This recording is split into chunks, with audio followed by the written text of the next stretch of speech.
Yo, RX finally back with another breakdown of UFC Paris Gone versus Tuivasa. Finally, we are fucking back with fights. We've had DWCS, we've had BK, Bellator, whatever. Not the UFC since the UFC 278, which was fucking insane. Leon Edwards, pound for pound, headshot, dead. No better way to put it. But I'm not going to be doing a recap of that card because that was 2 weeks ago. If you don't know what happened by now, where the fuck have you been? Just get out of a coma. So, long story short, not going to do a recap of that, but next week you'll get a recap of this in next week's breakdown. So, yeah, not much more to say, guys. I'm hyped to talk about fights again. Bad thing, a lot of debuting fighters, so I have no idea who the fuck they are. I've never watched them before. So this might be a quicker breakdown than usual. We'll see. So enough talk. Let's get into this. Before I do that, please like, comment, sub. 100 subs go by the end of the year. And as always, let's talk about some fights. Can you tell I'm in the vibe? Fucking first time in 2 weeks. And I'm hyped. We're starting off with already a fight that had a replacement and a debut. We're starting off with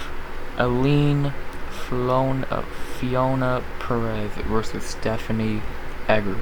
This was supposed to be Aline versus what's her fucking face? Zara Farin that lost to Megan Anderson. But she pulled out and Stephanie Egger stepped in about 2 weeks ago or some shit, a week or two ago. So yeah, that's that. Let's talk about Aline. She is 7-1 in MMA, making her UFC debut. I don't know really anything about her, even in breakdowns with people where I didn't get deep into talking about her as a fighter. Seems like she's a wrestler at heart. Ground and pound finishes, RNCs, etc. 27, coming off 2 wins in some Samurai Fight House. What the fuck is that? She fought not long ago, a couple months ago, in June, whatever. So she's not making a debut after a long layoff. And let's see how she does. She's probably a little upset with how this fight has went because she started off this card fighting ZM, who's a fucking layup, and now she's fighting Edgar, who's very inconsistent. So we will see, but yeah, not much I can say. Apparently she likes to wrestle. I've never seen her fight before. You're gonna hear that a lot on this breakdown. I will not do tape study. I don't give a fuck enough to do that. If you want to watch it, go watch better people than me. If you just want the bare bones, legit shit, I'd like to talk about her opponent, someone who I've actually watched before, especially lately, fought like 2 weeks ago. Stephanie Egger, back already after her loss to Moya Bruno Silva, and that was less than a month ago, a couple weeks ago, in the Phantom Tap. But she's back already. She didn't take any damage and she's ready to go. She is 2-2 in the UFC. Obviously, we know she lost to Tracy Cortez in her debut, not mad at it. Then routed off 2 wins against Shanna Young and Jessica Rose Clark. Not the most impressive wins, but wins are wins. And then Silva subbed her in about a little under 90 seconds. So Edgar's trying to get you to the ground and sub you. Her striking ain't much to write home about. It's not bad, but it's not amazing. And yeah, she wants to get you to the mat, especially with how lengthy she is. Very 68-inch reach, 5'6". So she's very lengthy. So she's very good in the ground department. That's a terrible word. On the ground department. Yeah, I'm back. The betting odds for this fight, I'm not shocked by them. Stephanie Egger minus 285 to plus 240. Yeah, I understand it. She is coming in on short notice, but not a short notice like more normal short notice. She literally fought less than a month ago, and unless she's Patty Pimblett, she did not do anything stupid after her fight, and she stayed in fight shape.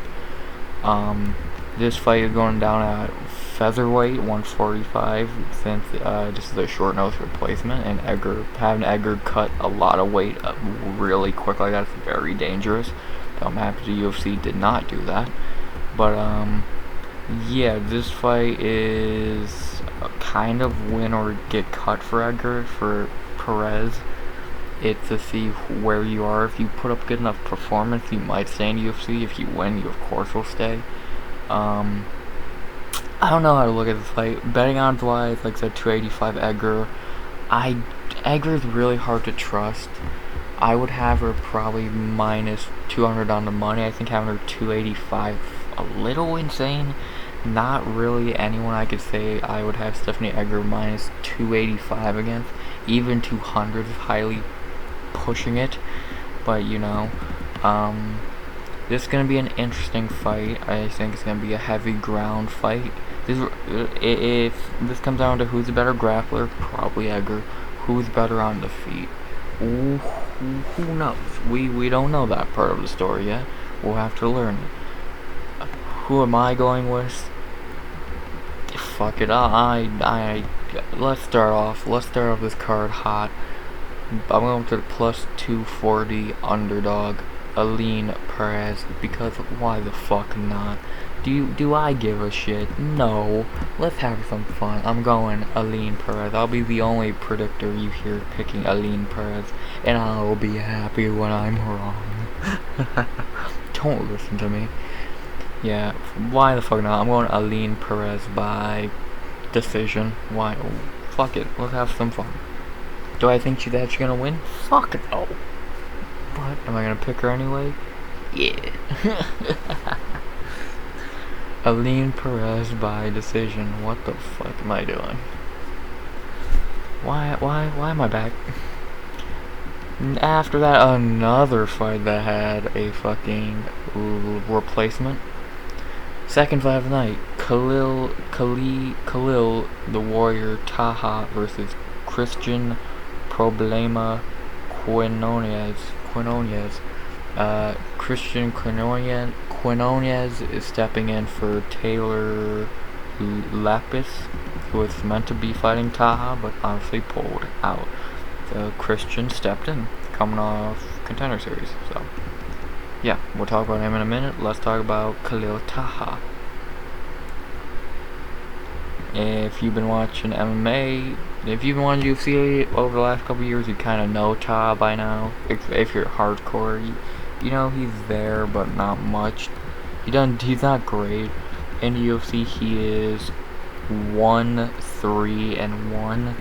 His only win was against Boston Salmon, and then his 3 losses: Nadi Narimani, Ronnie Barcelos, and Sergey Morozov, and then a no contest against Bruno Silva. You can't get mad at his losses. Morozov, Barcelos, it happens. Simon, yeah, but thank God he beat him as he should have. And then a no contest against Bruno Silva. I don't remember. I guess Silva probably popped for something. What, I don't know. But yeah. Taz had a very up and down UFC career. He really needs this win, to be honest. If he can't get this one, it's gonna be very bad. He's probably gonna get cut. And yeah, he needs this win badly. Is he gonna get this win? I'll tell you in a little bit. But yeah, this is a must win for Taha. He's 29. If he loses 1-4-1, fuck. He needs this win. And talk about how he fights. You already know Taha against a mix of really everything. So yeah, Khalil Taha. Now, to briefly talk about Christian Quinones, like I said, he is coming off a Contender Series win. He was meant to make this debut a couple weeks back in San Diego against Yusuf Zalal, but he had visa issues, so he had to pull out, but now he's okay to fly to Paris. And yeah, I vaguely remember his Contender Series fight against Long Zhao. I hope I say that right. It was a pretty one-sided performance. He looked pretty good. Yeah, he got the win, I thought, and Dana gave him a contract. I guess he was that dominant in that performance. So good for him. And that's been about what, a year ago by now. We're coming up on a year since then. Yeah, not far off from a year. But yeah, he's had time to heal up, get ready, and now he's here in Paris against a veteran in a way in Taha. The betting odds for this fight have Khalil around minus 120, 125, a tiny favorite, with Quinones coming back plus 100. I understand why Taha is the favorite. I understand he's a more recognizable name and all that, but I feel like if more people knew Quinones, he'd be the favorite, like he probably should be. With that being said, I am going to go another underdog here, but I actually think this underdog is going to win. I'm going to go Christian Quinones to win this fight. I don't think Taha's that good, and I think it's very easy to beat him if you're good enough. So, let's see if Christian is good enough. With that being said, I'm going Christian Quinones by decision. Underdog season. Should be a good fight. Should be a good fight. Taha doesn't give up easily. Fucking another debuting fighter. Let's see. Okay. Here we go. The third debuting fighter in a row.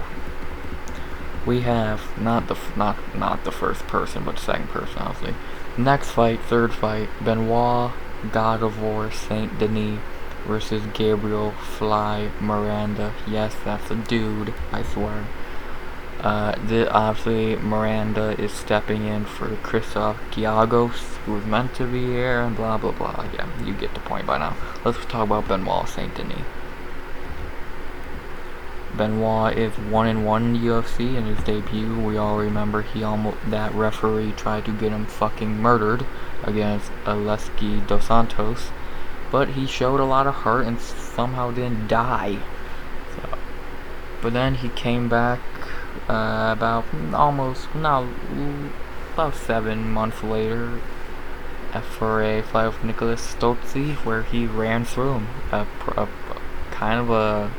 don't want to say a perfect comeback after getting almost murdered on live television. Now, yeah, not saying Stolze is good, but he's a good bounce back win if you almost got murdered in your last fight. So, yeah, Benoit's good. Like I said, he has a lot of heart. He's very tough. He can strike and wrestle, but he mainly is trying to wrestle you.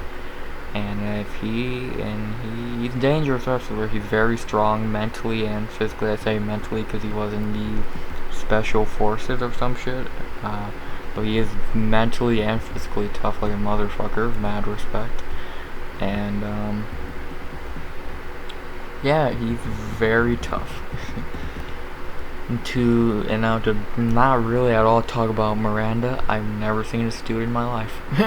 I'm not gonna lie to you, I've never seen this dude in my life. I think he's gonna get fucking murdered.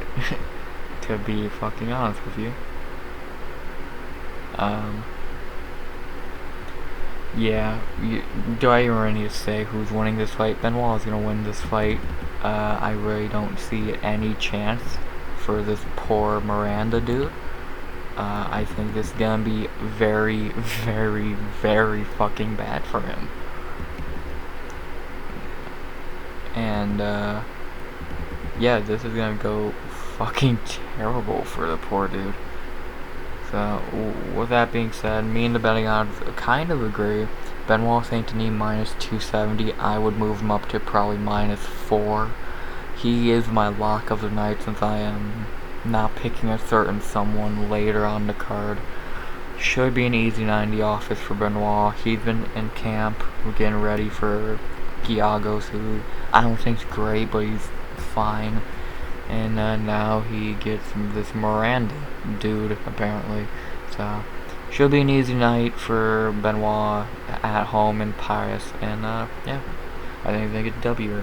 So I'm going Benoit Saint Denis by knockout / TKO in the second. I think he's gonna run through this poor dude.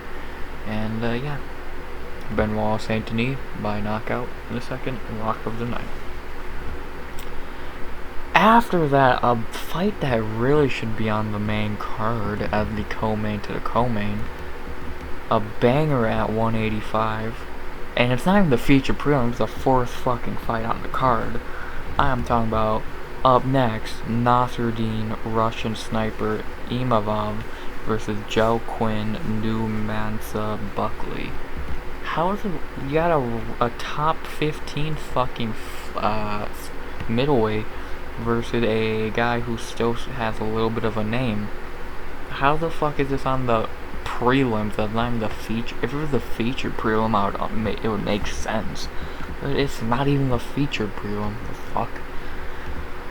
Whatever. Let's talk about Nasruddin Imavov. I like. Hope I'm not rushing through anything. I'm just bouncing in between these. I'm just FYI. Oh, and this is the first fight that does not have a fucking step in. Thank God. So let's talk about Nasruddin. He is 3-1 in the UFC. His wins: Jordan Williams, Ian Heinisch, and Edmund Shabazian. And his only loss in the UFC is to Phil Hawes, and of course he didn't look great in. Hindsight, he should have won that fight, but you know, everyone has a bad night. But he bounced back with 2 finishes of good DOK veterans. Imavov's very good. He's one of the more bright young dudes in that division. Him, Duplessis, Andre Muniz. So he's one of the young, good prospects, I guess, in a way, prospects in that division. And yeah, this is his first real challenge in Buckley, because Williams, complete can. Phil Hawes, he lost to somehow. Ian Heinisch, garbage. Edmund Shabazian, garbage. He was gonna fight Kelvin Gastelum at the beginning of this year, but he had visa issues and had to pull out. That would have been a very intriguing fight to see how that would have played out, but you know, didn't get it. Shit happens, and you move on. He now gets a lower fighter, but I think the result will be the same. Wink. So yeah, Imavov's very good. He can do really everything, and he's very well rounded. I think the guy has a bright future at 185, only 26 years old, and looking good. Now to talk about Mr. Hype himself, Joe Quinn Buckley. The definition of a up and down UFC career. In the UFC, he is 5-2. His wins: Impa Kasanganay, we all know that fight. Jordan Wright, Antonio Arroyo, Abdulrazak Al-Hassan, and Albert Duraev. His 2 losses were to Kevin Holland and Alicio Di Chirico. He has a couple good wins. Impa, we all know that knockout, one of the greatest knockouts ever. He made Duraev look like a bitch, which no one saw coming, especially me. I thought Duraev was gonna do bad things to him, and he ran through Albert Duraev. So, and very impressive he broke Duraev, honestly. He broke him, which is insane. But his one problem, he's lost. Kevin Holland knocked him out. Alicio Di Chirico knocked him out, which that looks terrible in hindsight, or period. He can beat, his best win's Duraev, but besides that, Abdulrazak Al-Hassan is garbage. Arroyo, garbage. Jordan Wright, garbage. Impa, garbage. If you haven't noticed a trend, he ain't beating really good fighters. Or he is beating not very talented fighters. His losses are to, well, I don't really, by that logic, he should have beat the Chirico. But he lost to Holland, who was the best fighter he's fought by a landslide. And now he's fighting Nasruddin, who is the second best guy he's fought. Buckley has become very well-rounded in this ever since the Chirico loss. He had time off, and he's become more well-rounded, more wrestling with very powerful striking. Like in the Abdul fight, he wrestled a lot. In the Duraya fight, he striked and wrestled some. So he became more well-rounded instead of just a very good power puncher. And now he's kind of interesting. He always had potential, especially with that knockout of Impa, but he never really improved off that. He just kept trying to ride the hype of it, and that obviously did not work after a while. But now he's 3-fight winning streak and now fighting for a ranking. Let's see if he can win that ranking. The betting odds for this fight have Nasruddin Imavov minus 270 to plus 220. I think Nasruddin should be the favorite, but I don't know if I would say it's 270. I would move Nasruddin down to minus 210. I like that, minus 210 to plus 190. I think he should be a decently sized favorite. 210 I think is not huge, but it's still a good number to be a favorite as. Because I think he should, on paper, and on the keyword being should win. Now, that being said, is he gonna? We will see. But if by who should win, it's then Imavov's gonna win.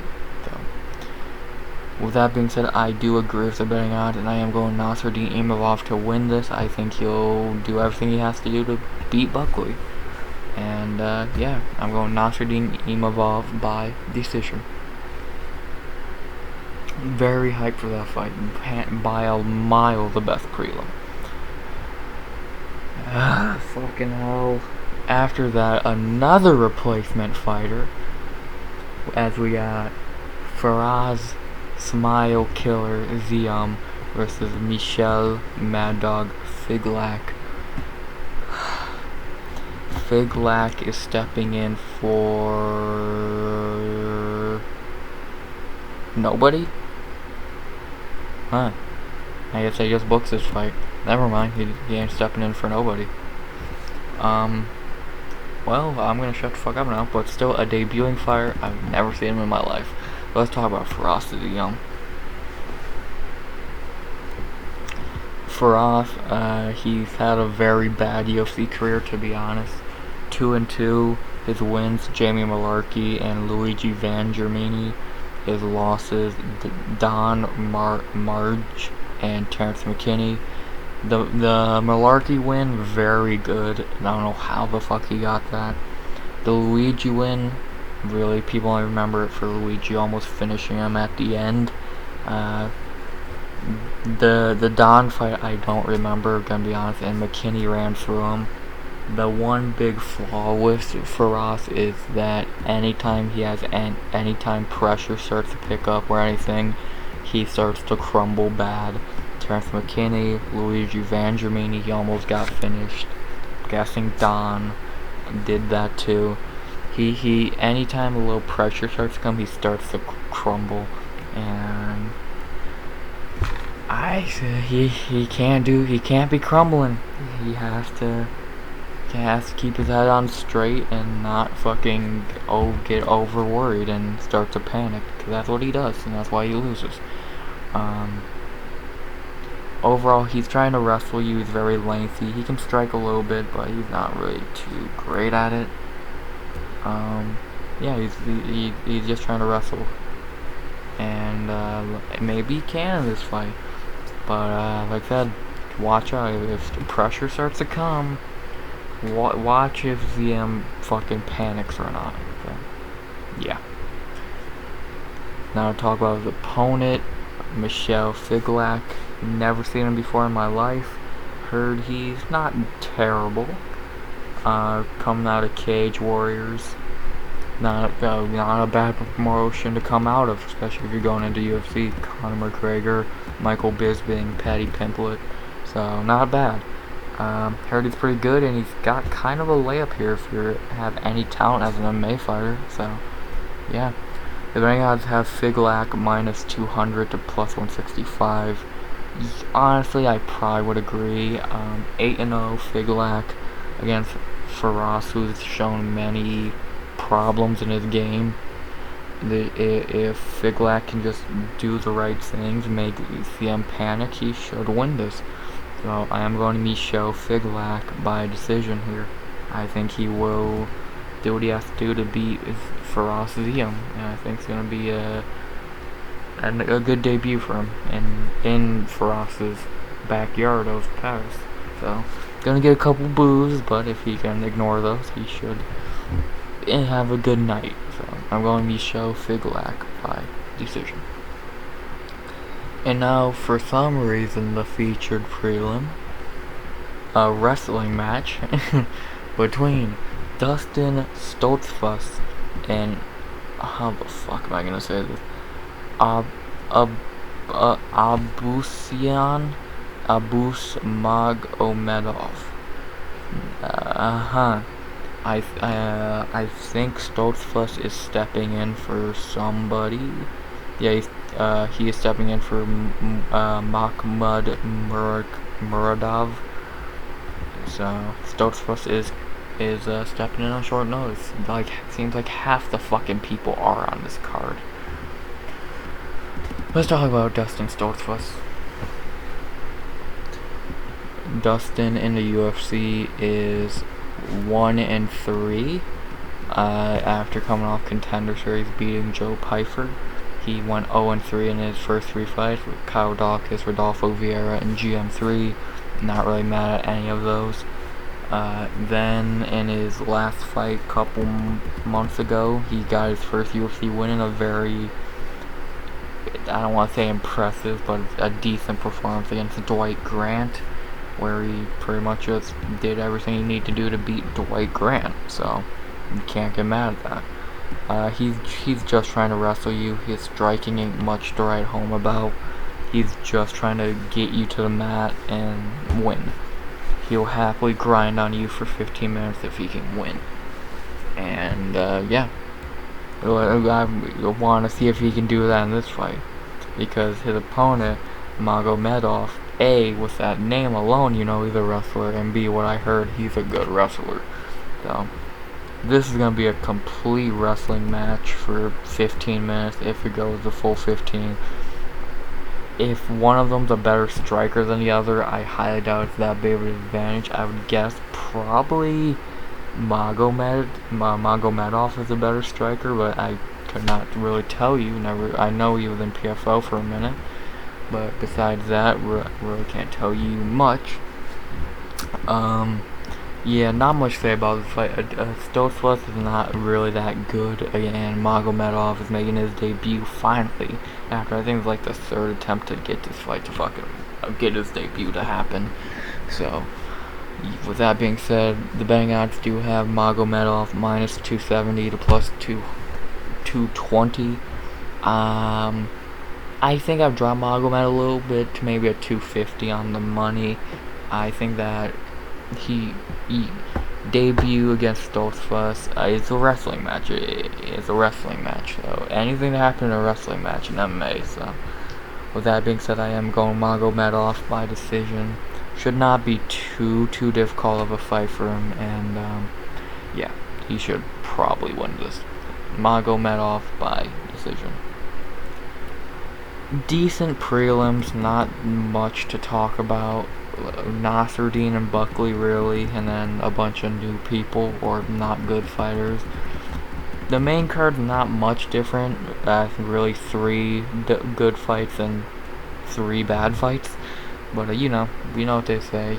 You roll with the punches, and we got punches, especially in this first fight to open the card, which is a fucking banger. We got we got to open the main card, the fight of the night, mark my goddamn words. Charles Jourdain versus Nathaniel the Prospect Wood. Yeah, you heard me say those two fighters are fighting each other. I'm not gonna go in depth on this fight. You know what you're getting with Charles Jourdain, the crazy Canadian motherfucker who everyone loves. You know what you're getting with Nathaniel Wood, a very technical but also fun Brit. Both guys coming off fights pretty recently, within the last 3 weeks ago for Nathaniel Wood, about a month ago for Jourdain. Neither took much damage, neither really had a bad performance. Wood had a great performance. Jourdain had to rest. Burgos was scared to actually fight him, so I'm not shocked. If this fight is completely striking for 15 minutes, I really could see it going either way. Nathaniel Wood is moving up to 45, by the way. Jourdain's not going down. God, imagine 25 or 35 getting better. Fuck.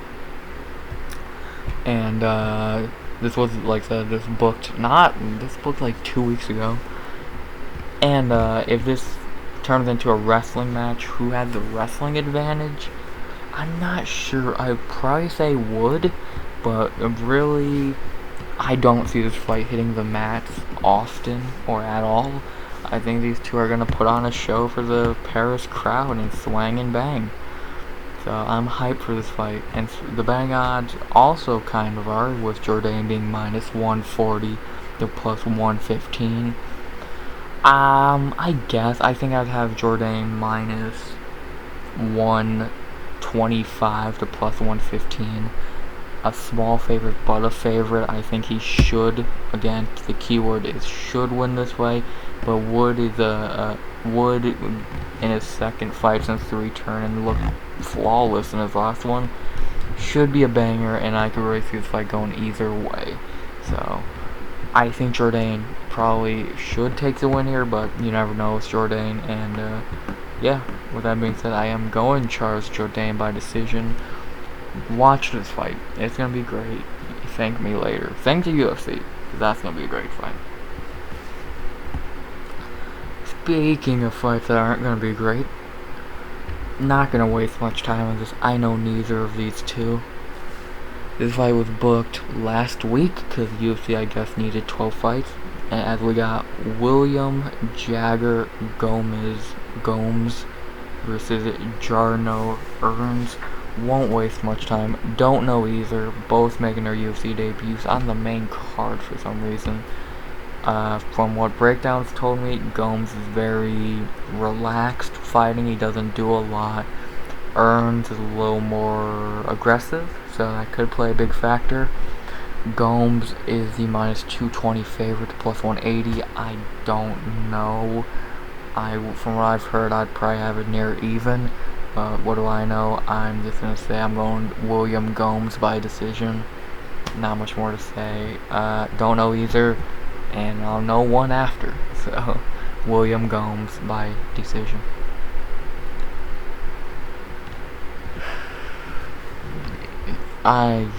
These next two fights I really don't care to talk about, and then obviously Main and Co, you already know who they are. But we're not there yet. We're at the two fights I don't want to talk about. And next up, third main card fight, Nazrat Kelvin Gastelum Haqparast versus John the Bull Makdessi. Not gonna waste much time on this. Nazrat really should win pretty soundly. He is a very 50-50 fighter, but he's 10 years younger than Makdessi. Makdessi's coming off a year layoff, and Nazrat's really the better fighter at this point in each his career. Could Makdessi win this? Yeah, but is he gonna? Probably not. If Nazrat fights good and smart, he should take the win here. And yeah, he should take the win here. Bang out of the grade, minus 225 to plus 190. Nazrat should win this. If Makdessi wasn't 37 and maybe a little younger and a little younger, more in his prime for him, I guess, I could see this fight being closer, but at this point, Nazarat should win. So I'm going Nazarat Haq Perez by decision. Should be a good night in the office for him. Next up, the co-main to the co-main. Not gonna even talk about this fight in depth. I'm not rushing through these, but when you hear this fight, you're gonna wish I was. Alessio Manzo Di Chirico versus Roman Kopylov. Why? Not gonna even talk about it. Betting odds are near even. I would agree on that, and I'm going with Alessio Di Chirico to win this fight. I don't give a fuck about this fight. Both should be cut, winner and loser. Di Chirico by decision. Next. What are we time-wise on this? Cool. Now time for the co-main event of the evening. Back to real fights. I had to go back to the UFC card, not Bellator, apparently. As we got a fight that really should be the main event if it wasn't in Paris. Robert the Reaper Whittaker versus Marvin the Italian Dream Vettori. Great fight. Should be the main event. And I'm excited for this. I think most people are excited for this banger at 185 between two of the best in the division. Robert, hands down, being the second best. Marvin being a top 5, I would say. Yeah, man, this can be a banger. I'm not going to go in-depth on these guys just like I won't for the main event. You know who these guys are. Robert Whittaker, the only guy who can really beat him is Israel Adesanya, even though I think he won the second fight, but whatever. Robbie's very great striker, can wrestle if he has to, sets up that head kick combo perfectly.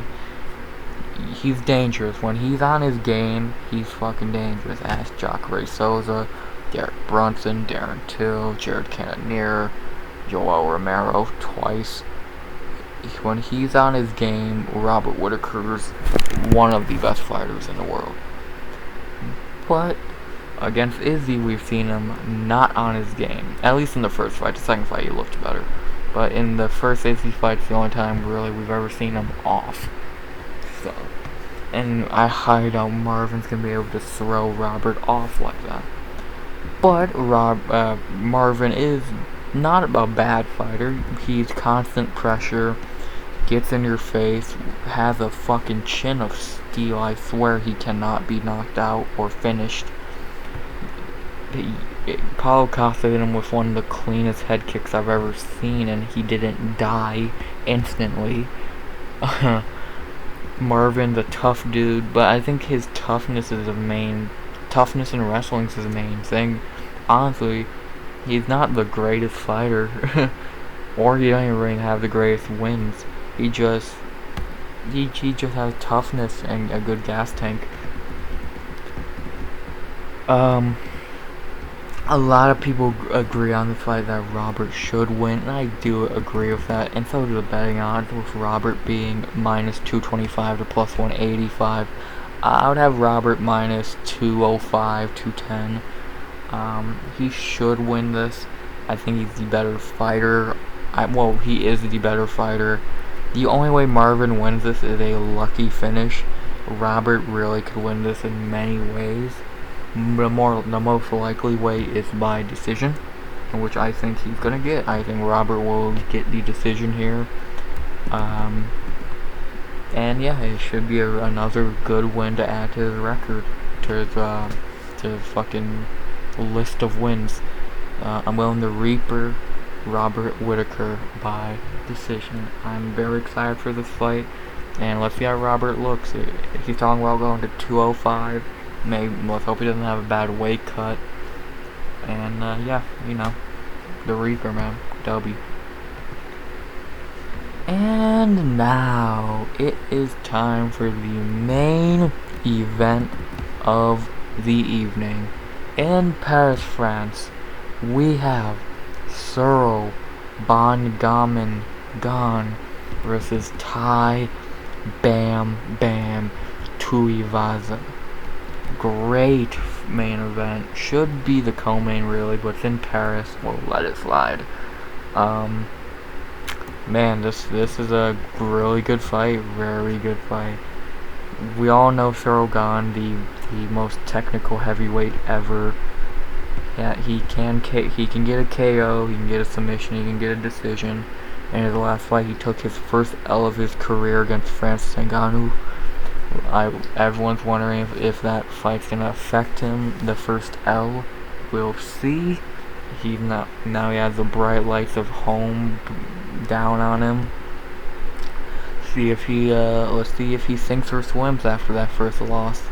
It wasn't even a bad loss. Francis is just that damn good. So Cyril's very I don't know if I said this in my recap of 270 when that happened, but either way, I'll say it again. No matter what happened in that Francis fight, I can guarantee you Cyril Gane's gonna be a UFC champion one day. I can almost guarantee it. I'd put money on it. He's for sure gonna be a champion one day. He's that damn good. With that being said, we of course gotta talk about his opponent, who might as well be anybody with how people are talking about this fight, and I kinda agree, sadly. Tai Tuivasa. We all know what you're getting with Tai Tuivasa. He's gonna get in your face and try and punch you. Either you're dropping or he's dropping. More likely than not, you're dropping. He dropped Derek Lewis, for fuck's sake. Yeah, you know what you're getting with Tai, man. You're getting the street fighter. You have the most technical heavyweight against one of the least technical. Nah, Tai's very good, but yeah, this is gonna be a terrible night for him.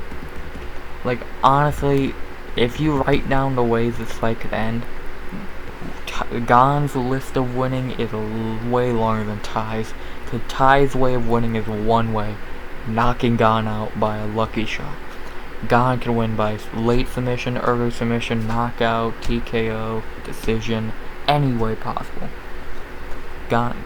If you honestly ask me what I think's gonna happen, I think Cyril Gane's gonna do what he did against Derek Lewis.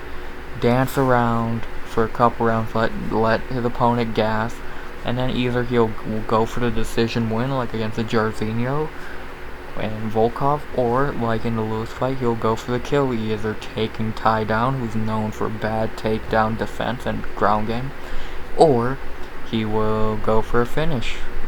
So, but also, again, with Tai, one shot, one kill. Ask Greg Hardy, Derek Lewis, Augusto Sakai, etc. The betting odds for this fight have Cyril Gane minus 550 to plus 420. That has to be the biggest favorite in a main event in a long time. I'm trying to think, who was the last huge favorite like that in a main event? Nunez? And no, not even. Who's the last 500? Well, not plus, but you know what I mean. Favorite in the main event. It might have been Cyril, honestly, against Volkov or Jar. Do I think Tai has a chance to win this? Yes, a lot of people are saying no. If they fight 10 times, does Tai win at least one? I think he would win one, because he just has that knockout power. Like, if you look at Gane's other opponents, JDS, washed and old. Jairzinho, we all know he's a fucking statue. Volkov, he ain't knocking fucking Gane out. Derek Lewis, he didn't even try to fight. If Tai fights smart and tries to set up a big shot, he could easily win this with one shot. But if he goes out there, either A, like Derek Lewis and Jairzinho, and fights fucking scared, then he's gonna definitely lose. If he goes out there fighting like a crazy man, like he normally does, and he gasses himself, he's gonna fucking lose. Tai's way of winning this is very hard to see, but I'm biased, and by the way, I'll say no, I do not think Tai's gonna win. I'm only picking him because I'm biased and I like Tai Tuivasa. No other reason. I'm going Tai Bam Bam Tuivasa by knockout in the second. Do not bet it. Do not fucking pick him. Gane's gonna win this fight. I can guarantee you Gon's gonna win this fight. But A, the what if, ask Leon Edwards about what ifs, and B, how could you not pick Tai Tuivasa to spoil the Paris party for Cyril? So I am gonna go Tai Tuivasa by knockout in a second. No face is actually gonna happen, but you never know. So yeah. To go over my picks one more quick time. Aline Perez by decision. Christian Quinones by decision. Benoit Saint Denis by knockout in the second. Nasruddin Imavov by decision. Michel Figlak by decision. Magomedov by decision. Charles Jourdain by decision. William Gomez by decision. Nazrat Haqparaz by decision. Alicio De Chirico by decision. Robert Whitaker by decision. And Tai Tuivasa by knockout in a second. Forgot to say Benoit Saint Denis lock of the night. And as I said earlier, Benoit is my lock of the night only because I'm not picking Cyril. If I was picking him, then he'd be my lock, of course, but he's not. I know a lot of decisions, but if you honestly look at all those decisions, Whitaker, victorious, hard to finish. De Chirico, Nazrat, and Gomez, who gives a fuck? Jourdain, he's known for more great fights than finishes. Two wrestlers in the Stokes fight. Who knows with Figlak? Buckley's tough. And Imavov's not really a finisher. Well, on the ground, yeah. Taha's tough. I doubt you're gonna finish Edgar unless you say she tapped. So, if you really think about it, I'm not that stupid. Yeah, but that's UFC Paris. It's a fine card, a lot of debuts. 7 debuts, that might be the most ever for a UFC card, or if it's not, it's close. Because that, 7, you have 7 debuts on this card. Aline Perez, Christian Quinones, Gabriel Miranda, Michel Figlak, Magomedov, Gomez, and Earns. That is fucking insane. 1, 2, 3, 4, 5, 6, 7. Some might win, some might lose. I think only a few win and most lose. I'm gonna stop talking and just dragging shit out. You'll hear from me next week for a breakdown of UFC 279, Chimaev and Diaz. You'll also hear a recap of this card in that video. It's good to be back for 3 weeks, and we get another break, and then we go right back into fights. But yeah, be grateful for what we have, and yeah, man. I hope you enjoyed the video. Like, comment, sub, all that shit. 100 subs by the end of the year. I doubt we're gonna hit it. I can still say and hope. And not much more to say, guys. RX finally back, and probably for your viewing, I'm finally gonna head out. FTA. Bam bam.